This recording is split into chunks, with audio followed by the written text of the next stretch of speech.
म्हणजे काय लेवलचा बाजार मांडला या लोकांनी तुम्हाला अंदाज येईल. या 3 लोकांना एका घरात मिळून 15 कोटी रुपयाची ऑफर दिली गेली.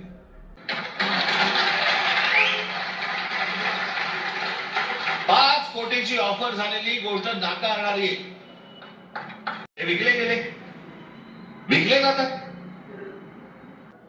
त्या कल्याण डोंबिवलीमध्ये बाजार, गुलाबांचा बाजार असायचा ना पूर्वी, गुलाबांचा बाजार मांडलेला असायचा, तसा गुलाबांचा बाजार मांडला होता. महाराष्ट्रामध्ये 66 ठिकाणी पैसे देऊन, पैसे वाटून फॉर्म माघारी घ्यायला लावले. बेड्यापेक्षा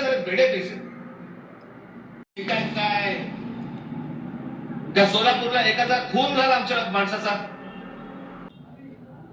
हे कोणतं राज्य आहे?